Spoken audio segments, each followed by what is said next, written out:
Mari Bapak Ibu kita nyanyikan sebuah lagu bahwa Yesus sungguh baik.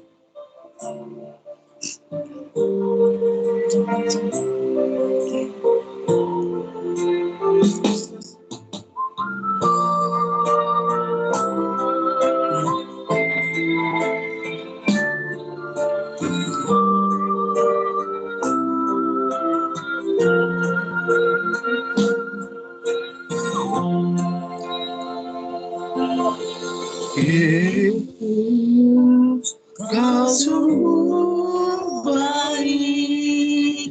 Yesus, namamu indah.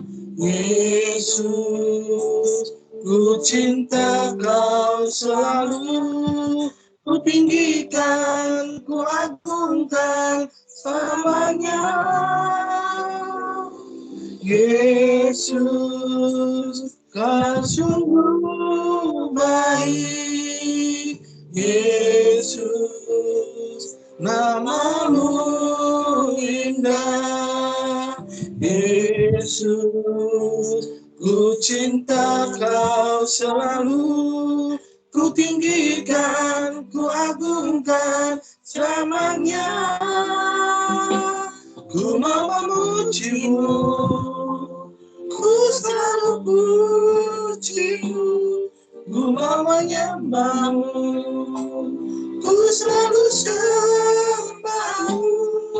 Kau yang layak terima semua pujian, kemuliaan hanya bagi Tuhan.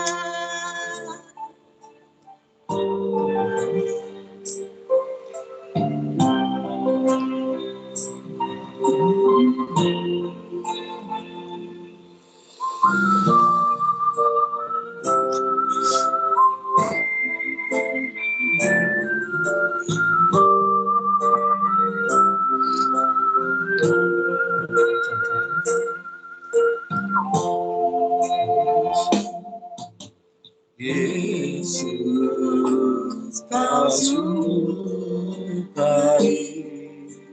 Yesus, namamu indah. Yesus, ku cinta Kau selalu. Ku tinggikan, ku agungkan selamanya. Yesus, Kau sungguh baik. Yesus, namamu indah. Yesus, ku cinta Kau hanya bagi Tuhan. Ku mau memujimu, ku mau menyembahmu, ku selalu sembahmu. Kau yang layak terima semua pujian, kemuliaan hanya bagi Tuhan. Kau yang layak terima semua pujian, kemuliaan hanya bagi Tuhan.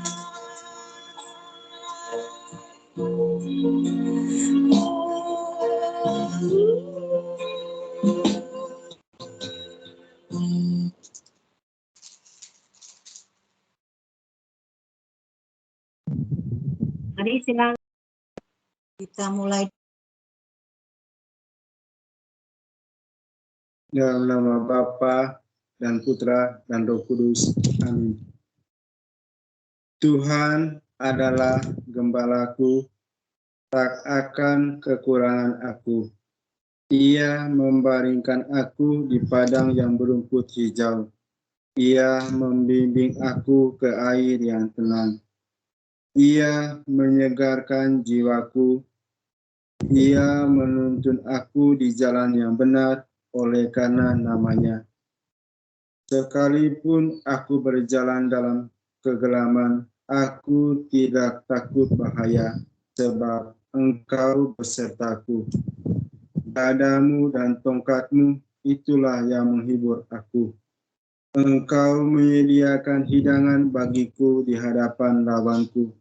Engkau mengurapi kepalaku dengan minyak, pialaku penuh berlimpah. Kebijakan dan kemurahan belaka akan mengikuti aku seumur hidupku, dan aku akan diam dalam rumah Tuhan sepanjang masa. Amin. Tuhan Yesus, Allah Bapa kami di dalam surga, terima kasih Tuhan, karena pada hari ini kami dapat berkumpul, berdiam di tempat kami masing-masing untuk mendengarkan firman-Mu. Terima kasih Tuhan, karena Engkau senantiasa memberikan kami kesehatan pada saat ini Tuhan. Terima kasih. Dan Tuhan, pada saat ini kami mohon belas kasih-Mu Tuhan. Urapilah Ibu Sela Tuhan yang senantiasa memberikan firman-Mu, supaya dengan urapan kuasa Roh Kudus-Mu Tuhan, kami merasakan kehadiran-Mu melalui firman-Mu pada hari ini. Tuhan, semoga jaringan internet ini Tuhan tidak terganggu, senantiasa Tuhan Kau senantiasa Kau lindungi Tuhan, sehingga kami dapat mendengarkan sabda-Mu dengan lancar Tuhan, tidak ada halangan dan hambatan. Terima kasih Tuhan Yesus. Amin. Dalam nama Bapa dan Putra dan Roh Kudus. Amin.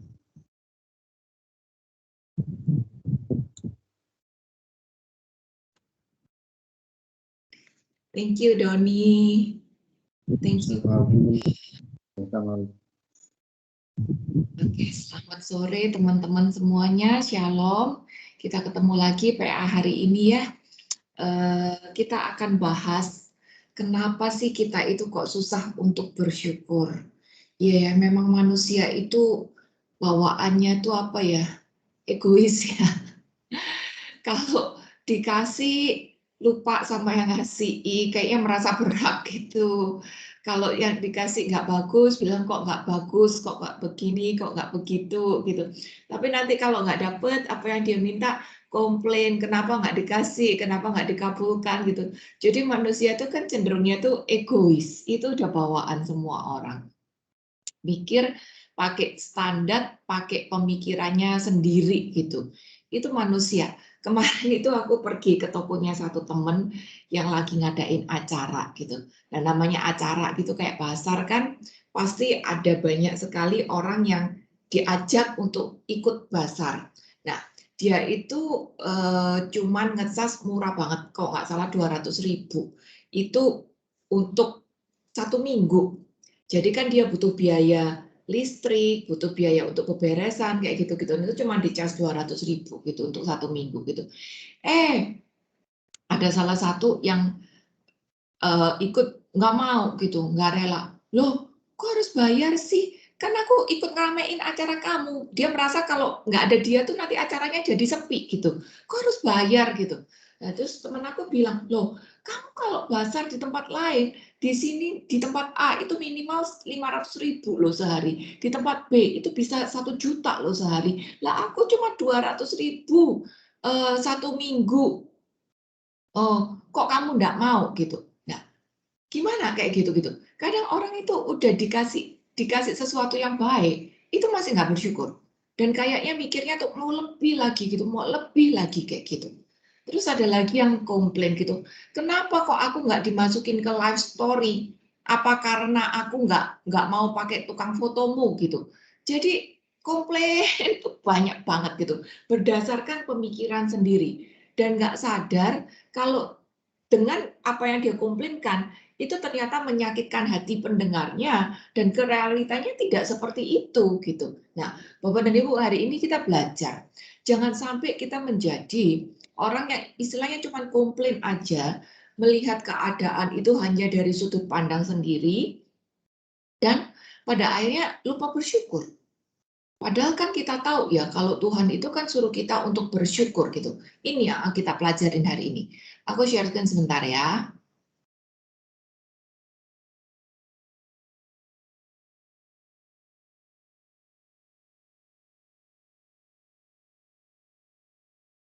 Munculkah? Udah, Ci. Oke, thank you.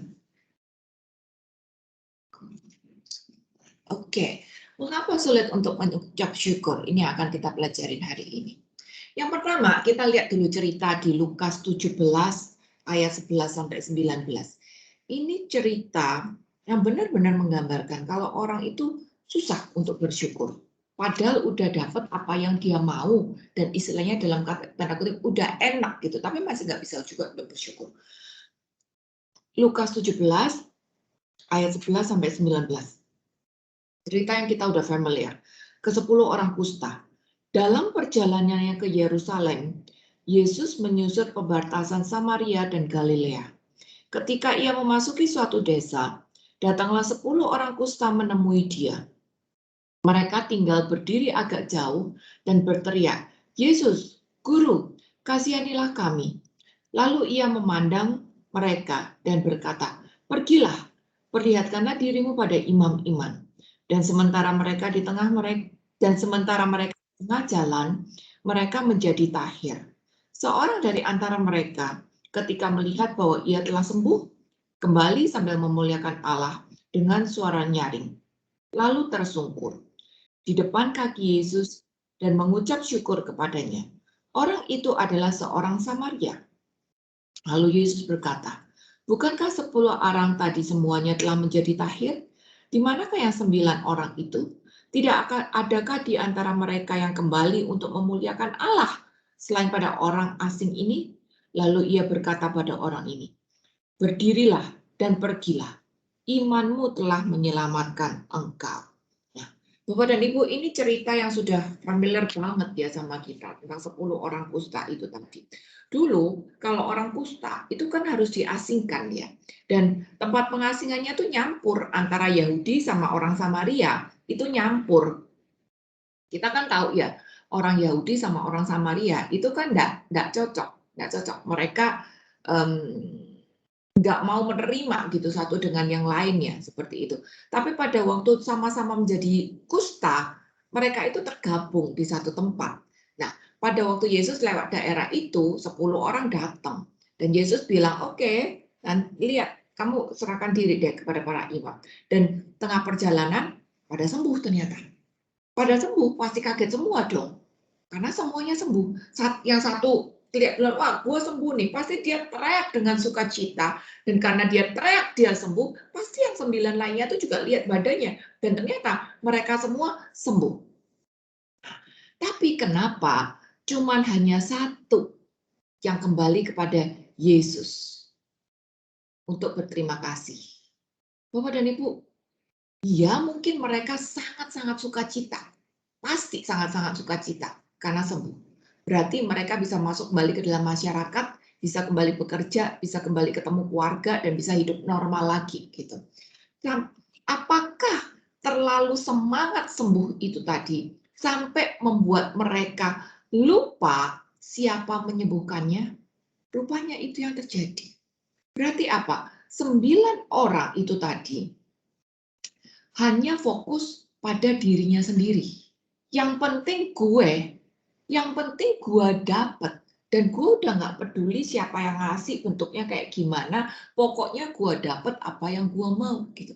Makanya mereka tidak bereaksi seperti satu orang Samaria yang baik hati ini tadi. Berarti di sini juga terbukti apa? Tingkat kedewasaan rohaninya berbeda. Dengan satu orang Samaria yang justru dianggap rendah dan kafir, tapi ternyata punya level rohani yang lebih tinggi, yang membuat dia sadar, bahwa permintaanku sudah dikabulkan oleh Allah Bapa. Bapak dan Ibu, kemarin minggu lalu kita sudah belajar, kalau Tuhan itu membuat penyembuhan, berarti tujuannya itu bukan agar kitanya yang bisa jadi sembuh, bukan cuma itu doang gitu. Kalau Tuhan Yesus membuat mujizat penyembuhan, itu ada maksud lain selain untuk menyembuhkan kita, yaitu seperti yang ditulis di ayat berapa nih? Ayat 18. Untuk memuliakan Allah. Ini tujuan Tuhan membuat mujizat. Bukan agar akunya dapat mujizat itu, enggak. Tapi tujuannya agar untuk memuliakan Allah. Dan menjadi kesaksian hidup bagi orang-orang di sekitarnya. Itu sebetulnya. Lah kalau sekarang kita udah terima mujizat, tapi kayak 9 orang itu tadi tidak memuliakan Allah. Lalu poinnya itu hilang. Kalau hilang itu kan bukan salahnya Yesus, tapi hilang salahnya kita. Karena itu yang harusnya menjadi tugas perutusan kita di dunia untuk memuliakan Allah lewat segala sesuatu yang sudah kita terima dan ada di dalam kehidupan kita. Jadi Bapak dan Ibu, untuk bisa bersyukur, kita itu harus mengubah mindset hidup kita. Tidak lagi untuk aku sendiri, apa yang aku pengen, apa yang aku mau, apa yang aku dapat. Tapi mindset kita adalah hidupku itu harusnya untuk memuliakan Allah. Sehingga apapun yang kita alami di dalam hidup, mujizat nggak mujizat, enak nggak enak, kita bisa tetap bersyukur dan memuliakan Allah. Jadi ubah mindset ini. Jangan cuma terfokus pada diri sendiri. Jangan cuma terfokus pada berkat-berkat jasmani yang dicari. Padahal berkat rohani itu nilainya lebih permanen daripada yang jasmani. Tapi itu ya manusia ya. Manusia kan sukanya fokus pada yang jasmani. Sekolah, les, makan, kendaraan, hidup nyaman, apa kayak gitu-gitu ya. Manusia cenderungnya gitu. Nah, kita belajar terus. Sehingga makin hari kita makin bertumbuh di dalam iman. Sehingga kita bisa punya iman yang orang Samaria ini. Sehingga apapun keadaan yang kita hadapi, kita bisa terus memuliakan Tuhan lewat hidup kita. Sekarang kita belajar. Apa sih hal-hal yang membuat kita susah bersyukur? Ini yang pertama. Biasanya manusia itu lebih terpesona pada berkatnya nih, daripada pada penciptanya atau yang memberikan berkat itu. Biasanya manusia kan gitu. Ini yang terjadi pada 9 orang kusta. Dia lebih terpesona pada berkatnya daripada sama penciptanya atau yang ngasih berkat itu. Makanya agar kita tidak seperti ini, agar kita bisa lepas fokus dari berkat, tapi lebih memfokuskan diri pada pencipta atau pemberi berkat, kita harus pegang Matius 6 ayat 33 ini. Aku rasa Bapak dan Ibu udah hafal semua ya. Ini yang harus menjadi fokus hidup kita, agar kita bisa bersyukur di dalam setiap keadaan. Matius 6:33. Tetapi carilah dahulu kerajaan Allah dan kebenarannya, maka semuanya itu akan ditambahkan kepadamu. Hal utama yang kita cari adalah kerajaan Allah dan kebenarannya. Kalau kita terus yang menjadi fokus kita kerajaan Allah, fokus kita kerajaan Allah, kebenaran Tuhan, maka makin hari kita otomatis makin dekat sama Allah kan. Dan otomatis kalau kita makin dekat sama Allah, kita akan makin lepas dari ego sendiri, dari hal-hal duniawi, dari pemikiran-pemikiran kita. Jadi ini harus kita kejar, memfokuskan diri pada kerajaan Allah dan kebenarannya. Kenapa? Karena saat kita memfokuskan diri pada sang sumber berkat, ya, kalau kita makin mendekatkan diri pada sang sumber berkat, itu namanya dia sumber. Kalau kita mendekatkan diri pada sumber berkat, maka berkatnya itu pasti ikut. Berkatnya itu pasti ngikut. Jadi kita makin dekat juga sama berkat gitu. Misalnya kayak gini ya, kita memfokuskan diri pada Yesus. Ngomong berkatnya Yesus kan ada di sekitar dia gitu, ada di sekitar dia kayak gitu. Semakin kita mendekat pada Yesus ya, kita akan mendapat berkat juga karena kita ada di lingkaran yang makin dekat sama dia. Kayak gitu. Jadi ini yang harus menjadi fokus hidup kita. Mendekatkan diri pada sang sumber berkat. Maka pasti berkat itu tadi mengikuti. Dan jangan terfokus pada berkat-berkat jasmani aja. Karena Tuhan lebih mementingkan berkat rohani yang bernilai kekal daripada hal-hal lahiriah. Lukas 5 ayat 5 sampai 8. Lukas 5 ayat 5 sampai 8.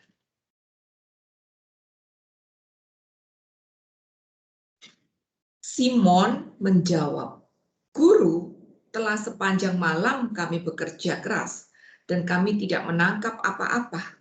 Tetapi karena engkau menyuruhnya, aku akan menebarkan jala juga." Dan setelah mereka melakukannya, mereka menangkap sejumlah besar ikan, sehingga jala mereka mulai koyak. Lalu mereka memberi isyarat kepada teman-temannya di perahu yang lain, supaya mereka datang membantunya. Dan mereka itu datang. Lalu mereka bersama-sama mengisi kedua perahu itu dengan ikan, sehingga hampir tenggelam. Ketika Simon Petrus melihat hal itu, ia pun tersungkur di depan Yesus dan berkata, "Tuhan, pergilah daripadaku, karena aku ini seorang berdosa." Nah, Bapak dan Ibu, kita lihat ya. Ini kan cerita Yesus tolong Petrus untuk mendapatkan ikan-ikan. Nah, di sini Tuhan memberikan berkat-Nya. Kenapa? Karena Petrus mau mendekatkan diri pada Tuhan. Dia mau nurut sama Tuhan. Mendekatkan diri sama Tuhan itu berarti nurut sama Tuhan. Semakin kita nurut, semakin kita dekat, gitu deh. Gampangnya.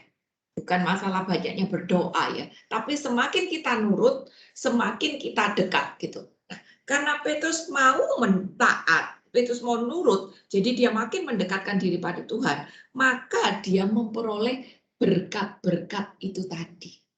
Tapi kita juga lihat di sini bahwa berkat-berkat itu tidak langsung turun dari langit ke atas perempuan. Tidak. Tuhan tetap suruh si Petrus untuk bekerja, untuk berusaha. Jadi kayaknya berkat itu biasa. Petrus juga tetap usaha sebenarnya. Tapi di balik itu, kalau kita sadari, ini hanya bisa terjadi karena Petrus nurut, mau mendekat. Maka Tuhan siapin berkat. Lalu Petrus nurut lagi, mau berusaha. Maka berkat itu bisa diraih. Jadi kita harus punya kesadaran bahwa di balik berkat yang kita terima, itu ada oknum lain sebetulnya yang menyediakannya untuk kita. Siapa? Ya Tuhan itu. Makanya kita harus bersyukur. Karena ada oknum yang menyediakan berkat-berkat itu untuk kita. Yohanes 21 ayat yang ke-11. Enak kan ayatnya aku udah tulisin semua di situ, tinggal di foto, tinggal dibacanya gampang. Yohanes 21 ayat 11. Simon Petrus naik ke perahu, lalu menghela jala itu ke darat, penuh ikan-ikan besar, 153 ekor banyaknya, dan sungguh pun sebanyak itu, jala itu tidak goyah. Cerita yang mirip juga ya terjadi pada waktu Yesus menampakkan diri. Ini terjadi bertahun-tahun, cukup lama setelah kejadian yang pertama. Karena ini Yesus sudah naik, sudah wafat, sudah bangkit, dan dia menampakkan diri. Rupanya pada waktu Yesus menampakkan diri, itu kan murid-murid itu dalam keadaan galau. Karena merasa kehilangan Tuhannya. Dan Yesus menampakkan diri, Petrus melihat lagi, dia berjuang lagi untuk mendekat kepada Yesus. Lihat, hal yang sama terjadi. Hal yang sama terjadi. Petrus berjuang lagi untuk mendekat kepada Yesus, dan Yesus suruh untuk tebarkan dan jalannya, dan ada berkat itu. Jadi sama. Jangan terpesona dengan apa yang kita terima. Jangan terpesona dengan berkat lahiriah. Tapi kita harus ingat bahwa ada oknum lain yang menyediakan itu bagi kita, yaitu Tuhan. 1 Kor 1 ayat 4. 1 Kor 1 ayat yang keempat. Aku senantiasa mengucap syukur kepada Allah, karena kamu atas karunia Allah yang dianugerahnya kepada kamu dalam Kristus Yesus. Senantiasa mengucap syukur. Ini kata yang harus digarisbawahi.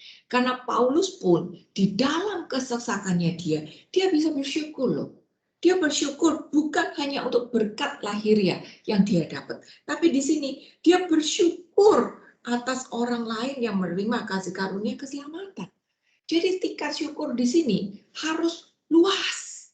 Jangan hanya pikir bersyukur itu sebatas duit, rumah, mobil, baju, makanan. Ada banyak hal di dalam kehidupan kita yang harus kita syukuri. Termasuk keadaan orang lain juga. Termasuk setiap ujian yang kita hadapi di dalam hidup. Jadi ada banyak sekali. 1 Tesalonika 5 ayat 18 itu kan juga bilang, bersukacitalah senantiasa. Tetaplah bersyukur dan berdoa. Kita disuruh untuk terus-menerus bersyukur. Nah, gimana tuh terus bersyukur? Apa kita harus bilang, Tuhan terima kasih ya ujian ini. Tuhan terima kasih ya karena duitku berkurang. Tuhan terima kasih atas penyakit. Ya enggak lah. Tapi bersyukur di dalam keadaan itu. Bersyukurlah di dalam keadaan itu.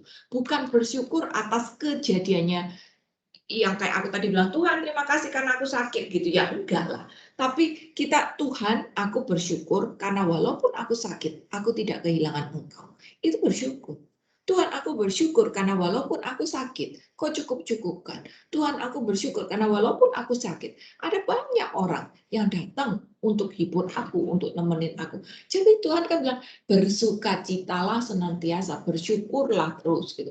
Bukan hanya pada waktu keadaan baik, tapi di dalam setiap keadaan kita harus belajar untuk mengucap syukur. Makanya sadari hari ini, kalau kita lagi alami masalah-masalah, ya tetap bersyukur. Bukan bersyukur atas masalah, tapi bersyukur bahwa di dalam masalah ada pertolongan-pertolongan Tuhan. Ada kekuatan dari Tuhan. Ada proses yang mendidik kita sehingga kita makin dewasa. Sehingga hikmat kita makin diubahkan. Jadi Bapak dan Ibu, ada banyak hal yang harus kita bersyukur. Makanya fokus ini harus diubah. Jangan cuma pikir akan hal-hal lahiriah, tapi bersyukurlah atas setiap kejadian kehidupan yang kita hadapi. Karena ternyata lewat perjuangan hidup, lewat permasalahan, lewat keadaan-keadaan, di situ kita pun didewasakan. Semakin kita dewasa, semakin kita bisa melihat keadaan dari sudut pandang Yesus. Dan otomatis kita makin juga bisa untuk bersyukur. Syukur yang harus kita punyai lagi adalah 1 Korintus 10 ayat 13 itu kan bahwa pencobaan tidak melebihi kekuatan. Itu bersyukur banget loh. Bersyukur. Jadi walaupun ada pencobaan, janji Tuhan itu tidak melewati kekuatan. Coba kalau Tuhan nggak kasih pagar itu tadi. Coba kalau Tuhan nggak kasih pagar. Itu pasti iblis sudah datang untuk kocok kehidupan kita. Bikin kita makin berat gitu. Tapi karena Tuhan pagari tidak melebihi kekuatan, di situ kita bersyukur. Dan kita bisa katakan, Tuhan terima kasih karena Engkau yang memagari hidupku. Karena Engkau sudah janji bahwa ini tidak akan melebihi kekuatan. Maka aku pasti bisa, aku pasti sanggup. Karena Tuhan yang memagari kehidupan kita. Jadi tetap kita harus ingat pada Tuhan yang memagari, yang mengizinkan sedikit kejadian agar kita makin bertumbuh. Tetap kita harus syukuri itu. Kolose 3 ayat 17. Kolose 3 ayat 17. Mana ya Kolose?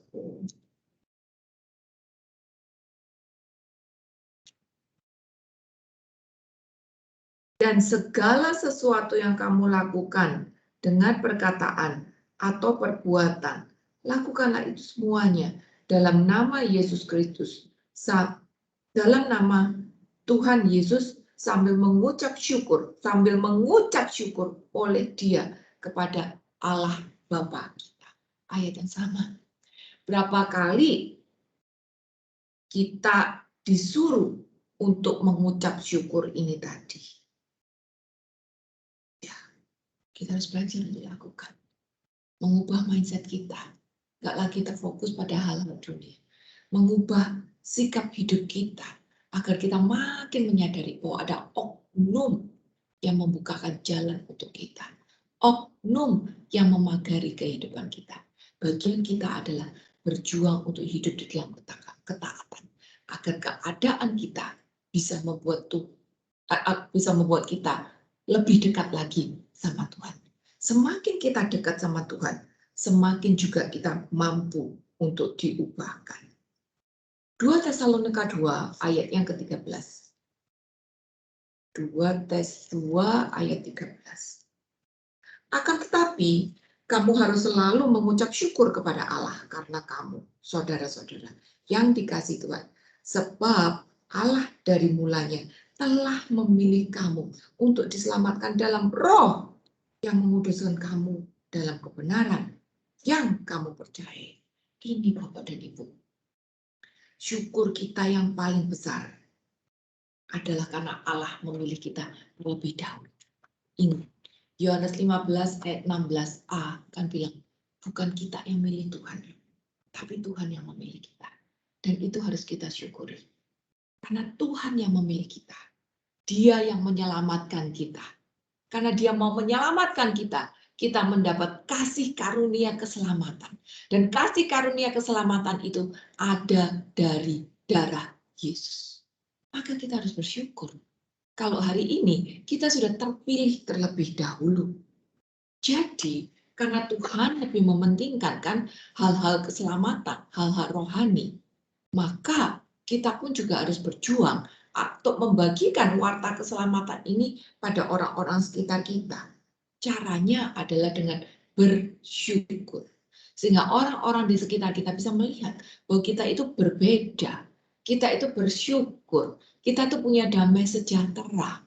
Seperti itu. Jadi, bersyukur aja. Karena Tuhan sudah menyelamatkan kita lebih dahulu. Yes, nggak ada cara lain. Nggak ada cara lain. Makanya kita ubah mindset kita. Jangan cuma mikirin doa saya sudah dikabulkan, duit saya udah nambah. Jangan cuma mikir itu. Tapi kita juga harus pikirkan itu. Hidupi 2 Tes 2 ayat 13 itu tadi. Bahwa kita bersyukur karena Tuhan menyelamatkan kita terlebih dahulu dan dia sudah memberikan rohnya kepada kita. Itu yang harus kita syukuri.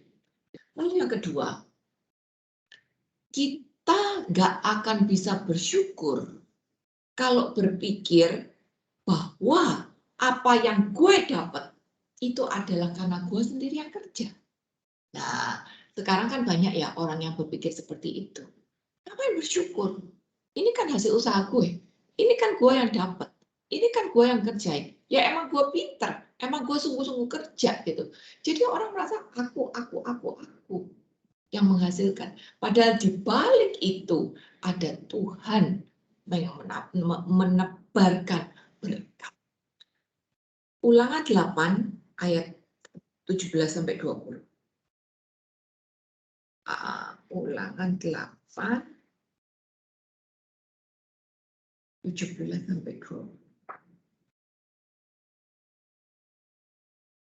Mana sih 8-ku? Maka janganlah kau katakan dalam hatimu, kekuasaanku dan kekuatan tangan pula yang membuat aku memperoleh kekayaan ini. Tapi haruslah engkau ingat pada Tuhan Allahmu, sebab dialah yang memberikan kepadamu kekuatan untuk memperoleh kekayaannya, dengan maksud meneguhkan perjanjian yang diikrarkannya dengan sumpah kepada nenek moyangmu seperti sekarang ini. Lihat Bapak dan Ibu, dialah yang memberikan pada kita kekuatan untuk membeli kekayaan. Jadi jangan pikir ini gue bisa, ini gue dapat. Karena gue, enggak. Ini kita bisa, kita dapat. Karena Tuhan berikan. Karena Tuhan yang sudah siapkan. Karena Tuhan yang sudah tuntun untuk kita. Bagian kita adalah berjalan ke arah itu sampai kita mendapatkannya. Jadi kalau kita berpikir ini memang hasil kerja gue, kita tidak akan pernah menjadi pribadi yang bersyukur. Tapi kita harus menyadari bahwa ada Tuhan di balik semuanya itu. Sakarya 4 ayat yang ke-6. Maka berbicaralah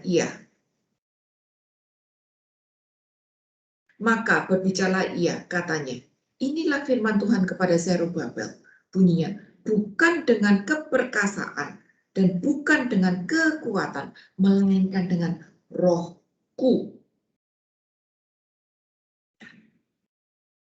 Lihat, bagaimana Tuhan mengatakan hal yang sama. Ini sebetulnya ayat paralel dengan Kor 3, 2 Kor 3 ayat 5b. Kesanggupanku adalah pekerjaan Tuhan. Jadi kalau aku perkasa, aku kuat, aku bisa, aku mampu untuk bekerja, itu semuanya adalah pertolongan dari Tuhan yang memampukan, yang menguatkan, yang memberi keperkasaan, dan lalu membukakan jalan. Ingat, ini kayak perumpamaan yang pertama tadi. Semakin kita mendekat pada Tuhan di dalam ketaatan, berkat ini akan mengikuti kita. Tapi berkat itu tidak turun dari langit, kita tetap harus taat untuk mengusahakannya. Ini yang harus kita jalani. Filipi 2 ayat 13. Filipi 2 ayat 13. Karena Allah lah yang mengerjakan di dalam kamu, baik kemauannya maupun pekerjaannya. Ya kan? Bukan kita. Bukan karena kuat gagah kita. Jadi jangan kita mencuri kemuliaannya Tuhan. Ini kalau kita mampu, kalau kita bisa jalan, kalau kita sanggup, itu karena Tuhan yang memampukan kita. Maka kita harus punya konsep hidup. Kayak di Roma 11 ayat 36. Ini harus menjadi konsep hidupnya kita, orang percaya. Agar kita tidak jatuh pada hal-hal yang tidak mendewasakan itu. 2 Kor 30 ayat. Roma 11 ayat 36. Sebab segala sesuatu adalah dari Dia dan oleh Dia dan kepada Dia. Bagi Dialah kemuliaan sampai selama-lamanya. Bapak dan Ibu, dari Dia, oleh Dia, untuk Dia loh. Kemampuan, kesanggupan kita itu dari Dia. Oleh Dia juga kok kita bisa hadapi, kita jalani. Dan selanjutnya itu apa? Untuk kemuliaan ini. Kayak tadi yang kita baca di bacaan pertama tadi. Tujuan Tuhan memberikan mujizat adalah agar manusia memuliakan Allah. Bukan cuma sekedar kita mendapat apa yang kita mau, tapi agar kita memuliakan Allah. Karena ini adalah dari Dia, oleh Dia, dan harusnya untuk Dia. Biasanya kita berpikir, oh ini dari Dia, ini oleh Dia. Tapi untuk siapa? Untuk gue diri sendiri. Hari ini kita diingatkan agar sikap hidup kita seharian, sikap hidup kita sehari-hari bisa menyadari bahwa kesanggupanku itu adalah dari Dia, oleh Dia, untuk Dia. Tuhan sudah menyediakan berkat untuk aku. Tapi aku harus berjalan di dalam ketaatan agar aku makin dekat dengan Dia. Semakin aku dekat dengan Dia, di situ kita pasti makin bisa untuk bersyukur. Amsal 30 ayat 8 dan 9. Amsal 30 ayat 8 dan 9. Supaya kalau aku kenyang, aku tidak menyangkal engkau dan Amsal 30 ayat 89. Aduh, dari tadi aku blur-blur nih baca ayatnya, nyasar meluk. Jauhkanlah daripadaku kecurangan dan kebohongan. Jangan berikan kepadaku kemiskinan atau kekayaan.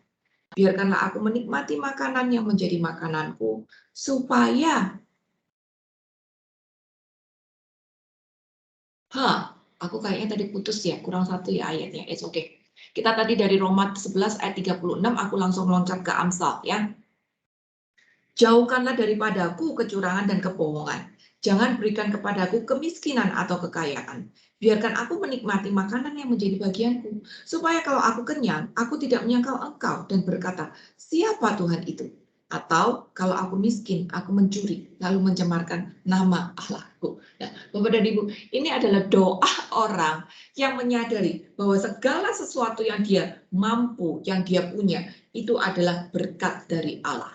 Maka dia minta sama Tuhan, Tuhan, jangan kasih aku lebih daripada yang seharusnya, yang sudah dipersiapkan. Tapi jangan kasih aku kurang juga daripada apa yang sudah engkau siapkan. Kenapa? Ntar kalau aku kelebihan, bukan dari jatahmu, aku bisa lupa dan tidak bersyukur.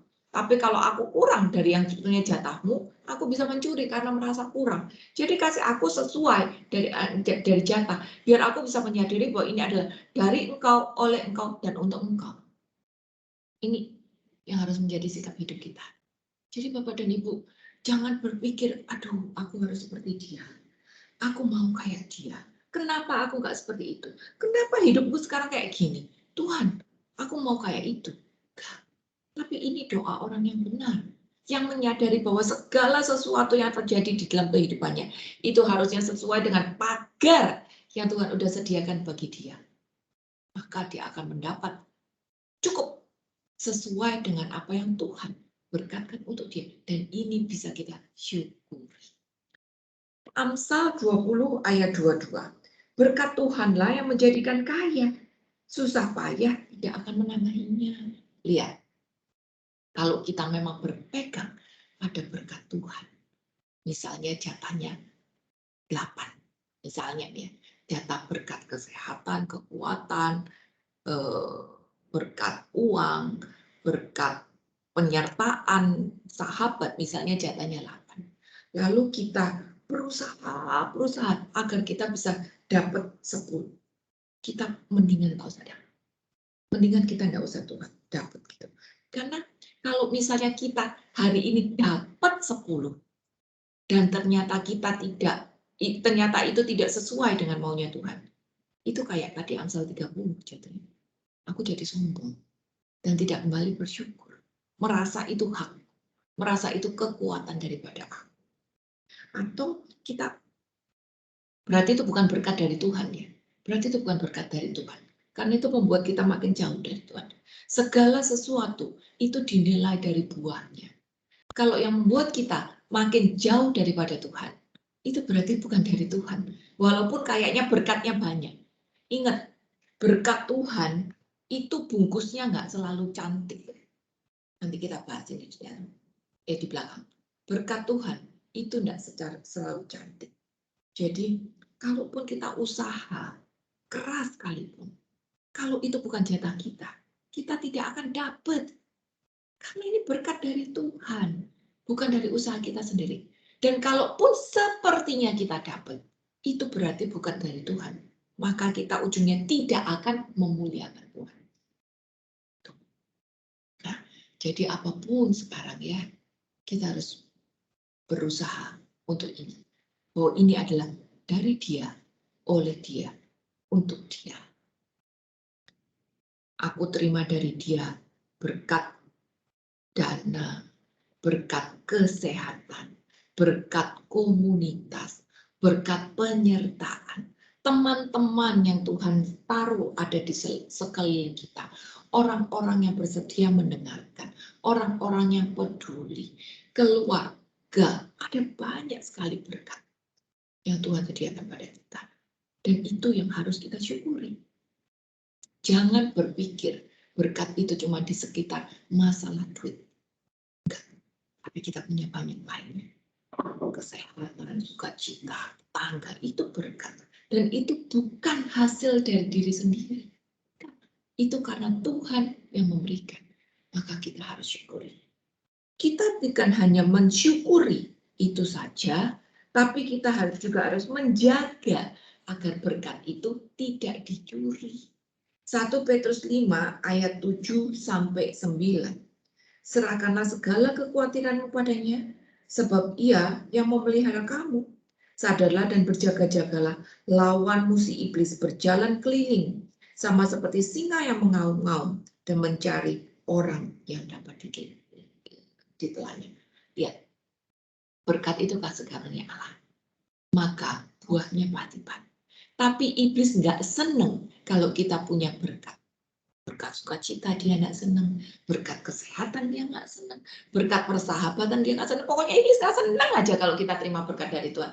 Maka dia akan terus berusaha untuk mencuri agar kita kehilangan berkat itu. Jadi agar kita tidak kehilangan berkat, kita harus ingat ini dari Tuhan. Kalau kita ingat ini dari Tuhan, kita pasti jaga karena kita syukuri. Ya. Lalu yang ketiga, berkat Tuhan itu tuh kelihatannya tuh biasa-biasa aja, ya. Berkat Tuhan itu kayaknya biasa aja. Jadi jangan pikir berkat Tuhan itu sesuatu yang wah, mewah, luar biasa, beda dari lainnya. Enggak. Berkat Tuhan tuh kayaknya biasa aja. Bukan hanya hal uang ya, tadi kita udah cerita, tapi kesehatan, bisa nafas ya, kita semua baru dengar COVID kan, kita bahkan udah ada yang alami, kita tahu COVID itu nafas aja susah. Dan ternyata untuk bisa nafas aja harus bayar mahal. Jadi berkat itu kayaknya biasa.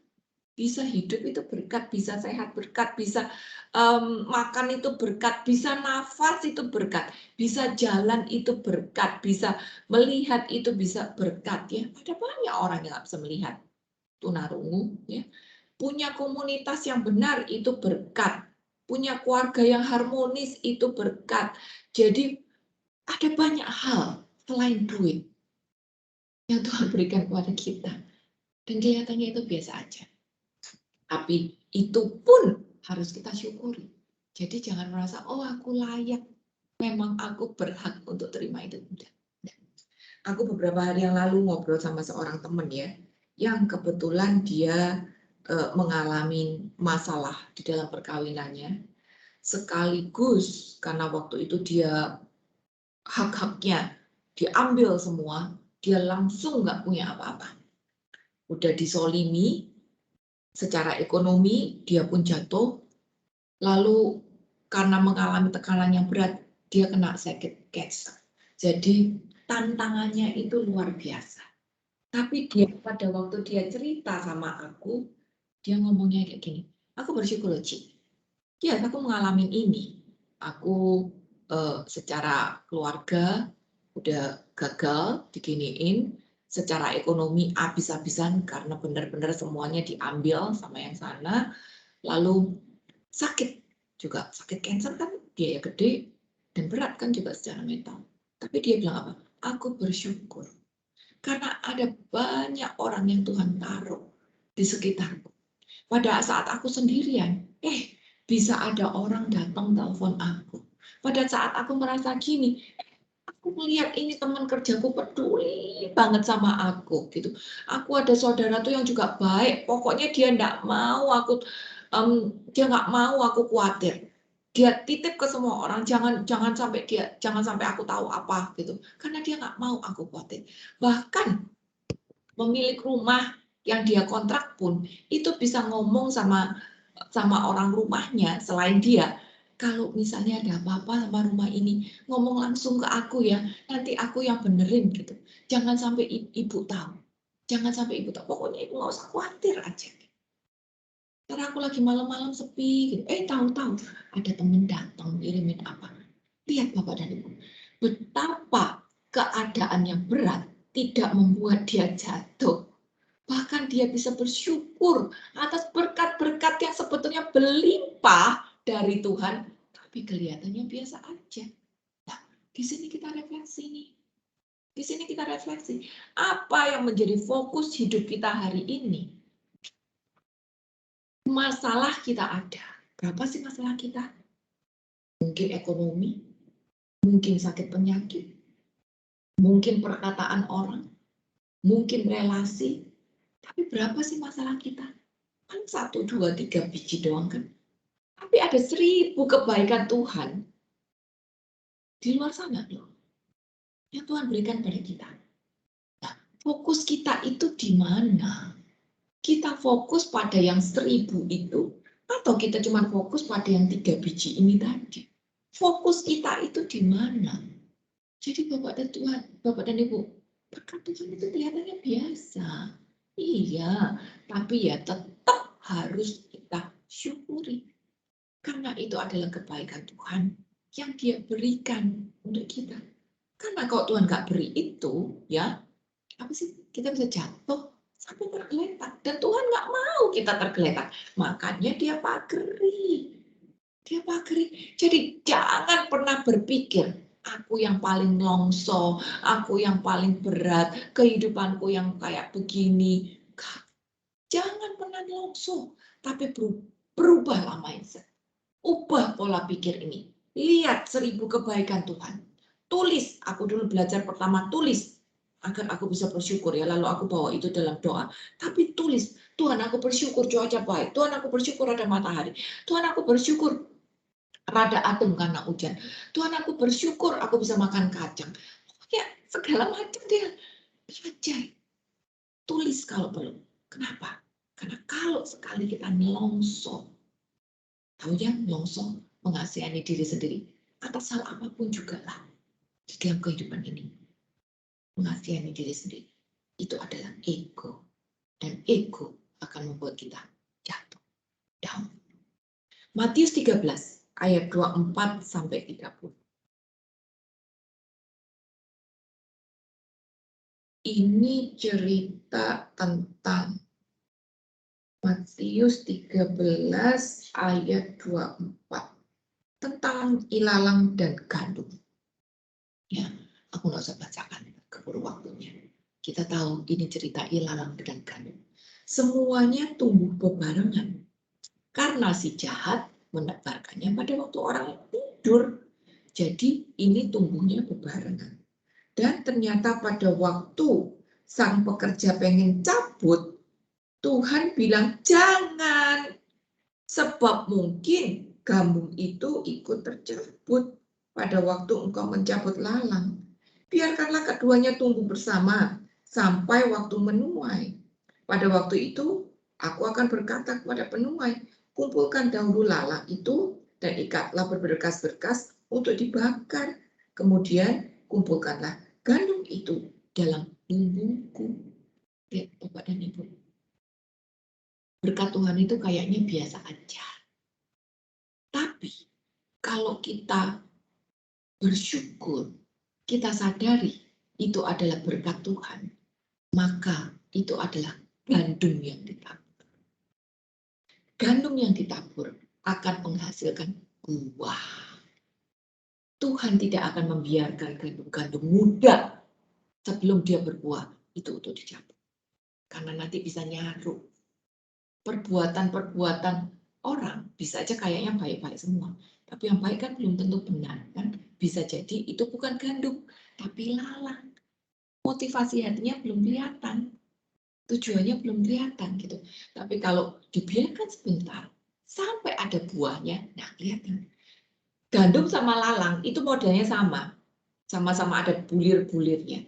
Cuma nanti makin gede, yang gandum makin merunduk karena makin berat. Tapi yang ilalang itu ya nyantai aja karena dia nggak ada isinya racun gitu. Jadi nggak ada bijinya, tapi isinya adalah racun gitu. Dan itu kan nggak bagus. Jadi ya berkat Tuhan sering kita tidak bisa bedakan mana gandum, mana lalang. Tapi kalau kita bersyukur, kita akan menghasilkan buah kalau kita bersyukur. Ya, nanti sekarang introspeksi diri. Walaupun hal-hal kecil, tulis itu di dalam notes Anda agar melatih diri kita untuk bisa bersyukur pada apa yang Tuhan sediakan. Mazmur 119 ayat 18. Ini yang harus menjadi doa kita. Singkapkanlah mataku, supaya aku memandang keajaiban-keajaiban dari Allah. Singkapkanlah mataku. Ya, Bapak dan Ibu, ini harus menjadi doa kita. Agar kita bersyukur atas apa yang Tuhan berikan dalam hidup kita. Mazmur 37 ayat 1-2.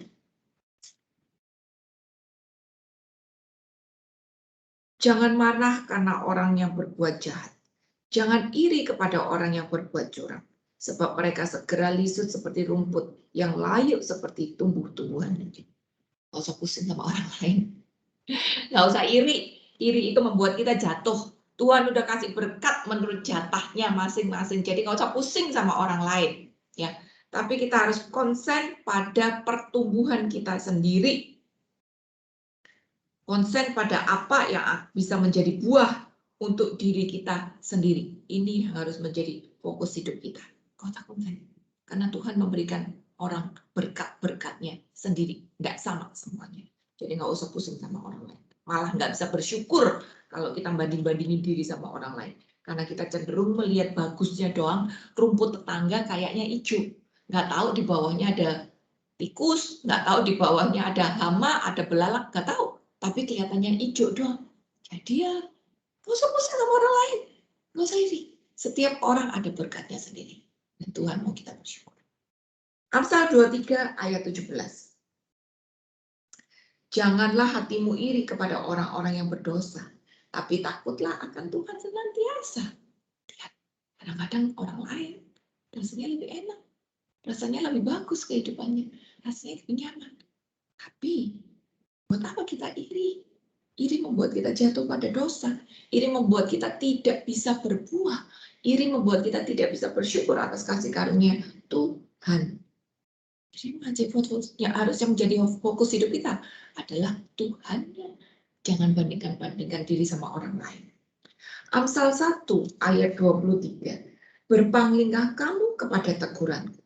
Sesungguhnya aku hendak mencurahkan isi hatiku kepadamu dan memberitahukan perkataanku kepadamu. Berpanglinglah kamu pada teguranku.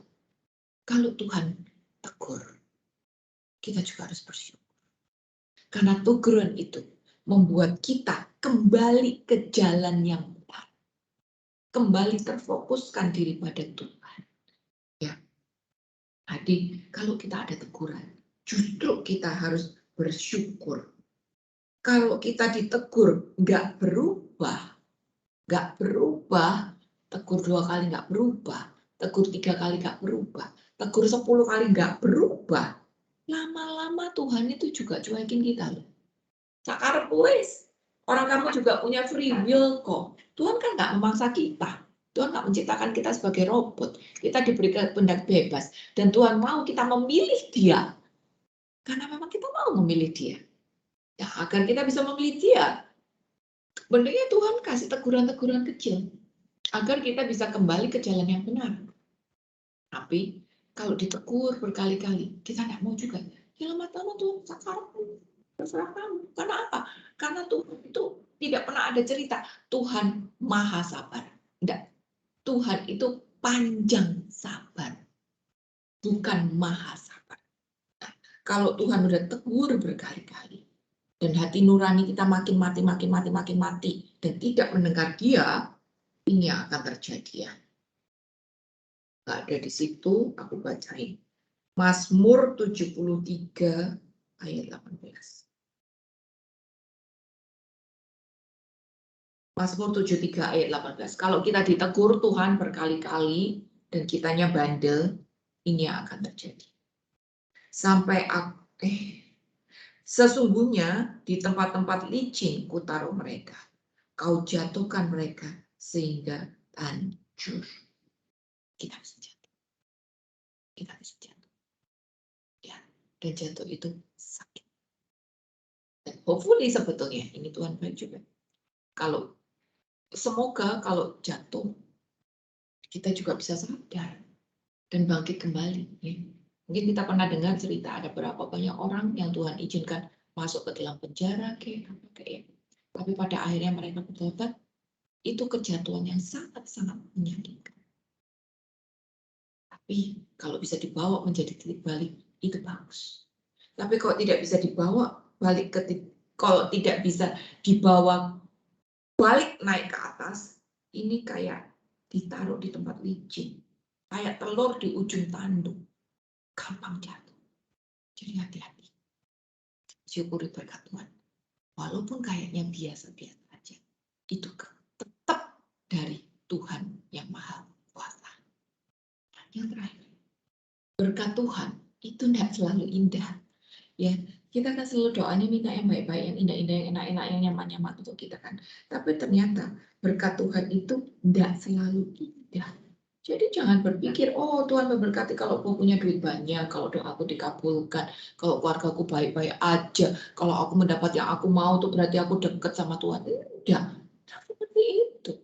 Berkat Tuhan itu tidak selalu indah. Orang Tuhannya aja ngalamin salib sampai kayak gitu, apalagi kita pengikutnya. Jadi berkat Tuhan nggak selalu indah. 2 Kor 12 ayat 7-9.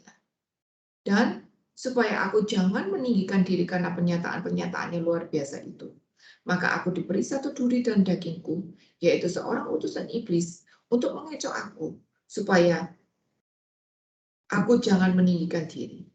Tentang hal itu, aku sudah 3 kali berseru kepada Tuhan, supaya utusan iblis mundur daripadaku.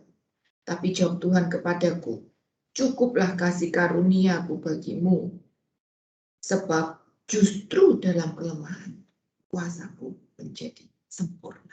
Ya, Paulus pun mengalami masalah. Duri dalam daging orang konotasikan sebagai penyakit. Dan dia sudah minta Tuhan lepas 3 kali. Tapi Tuhan nggak kabulkan. Gitu. Dan Paulus bilang, cukup kasih karuniamu. Kasih karuniaku bagimu, sebab justru dalam kelemahan kuasaku menjadi sempurna. Ini yang ditanamkan di dalam diri Paulus. Oke, aku udah minta 3 kali. Ternyata Tuhan nggak kabulkan juga doaku. Berarti memang Tuhan izinkan aku. Tuhan memang izinkan aku panggul ini dengan tujuan agar aku tidak berpangling dari Dia. Jadi Bapak dan Ibu, berkat Tuhan tidak selalu indah. Tapi kalau kita mau belajar seperti Paulus, pakai kesempatan itu untuk mendekatkan sama Tuhan, maka masalah atau berkat yang tidak enak itu bisa menjadi sesuatu yang luar biasa, buah yang bagus banget. Contohnya kayak Paulus. Paulus itu masuk di penjara Romawi, dan di penjara itu dia tuh menjadi tahanan khusus yang jaga 4 orang shift, 4 orang ganti, 4 jam ganti, 4 jam ganti, 4 jam ganti itu. Tuh, tahanan luar biasa tuh dia statusnya. Tapi keadaan yang luar biasa kayak gitu malah membuat Paulus berubah. Ya, gandum ilalang, semua dinilai dari buahnya. Ada yang kayaknya baik ternyata isinya ilalang, ada yang kayaknya enggak enak ternyata malah jadi gandum. Kita mau yang mana? Pilihan di tangan kita. Kalau kita mau seperti Paulus, walaupun hidup tidak enak, jangan longsor, tetap bersyukur dan tetap berusaha untuk menjadi maksimal. Paulus di sepanjang hidupnya 4 orang ganti, kalau 24 jam aja 4 kali 24 berapa kali? 4 kali 6 sehari itu dia ketemu 24 sipir, 24 sipir, dan itu bukan jumlah yang sedikit. Selain itu dia ketemu orang-orang sekeliling penjaranya. Itu tidak membuat dia berpikir, waduh, gue kan penginjil, gue kenapa dimasukkan penjara ya? Tuhan, kok tidak adil? Kenapa tidak enak? Kan harusnya aku nginjilin, aku bukan harusnya di penjara. Enggak. Tapi Paulus, walaupun punya duri dalam daging permasalahan, dia tetap lakukan apa yang dia harus lakukan dengan baik. Berkat Tuhan tidak selalu indah. Di dalam penjara itu apa yang Paulus lakukan? Dia nulis hampir setengah dari Alkitab ini. Luar biasa kan? Justru itu ditulis di dalam penjara. Setengah dari Alkitab Perjanjian Baru itu ditulis di dalam penjara. Luar biasa banget. Luar biasa banget. Selain itu, karena dia cuma ketemunya sipir, dia kan tahanan khusus. Maka saat dia ketemu sipir, dia injili. Sampai ada beberapa yang terima Tuhan Yesus. Ya, kita pun juga harus seperti itu. Berkat Tuhan tidak selalu indah. Jadi jangan berpikir, oh aku ada masalah nih, orang bilang aku begini nih, itu berarti kita tidak bisa bertumbuh dan berbuah. Enggak. Justru pakai keadaan yang tidak enak ini sebagai sebuah batu loncatan untuk bikin kita lebih, untuk bikin kita makin bersyukur, makin sanggup untuk mendekatkan diri sama Tuhan. 2 Kor 7 ayat 9 sampai 11. 2 Kor 7 ayat 9 sampai 11. Namun, sekarang aku bersuka cita, bukan karena kamu telah berduka cita, melainkan karena duka citamu membuat kamu bertobat. Sebab sukacitamu itu adalah menurutmu kehendak Allah, sehingga kamu sedikit pun tidak dirugikan oleh karena kami. Sebab sukacita menurut kehendak Allah menghasilkan pertobatan yang membawa keselamatan, dan yang tidak akan disesalkan.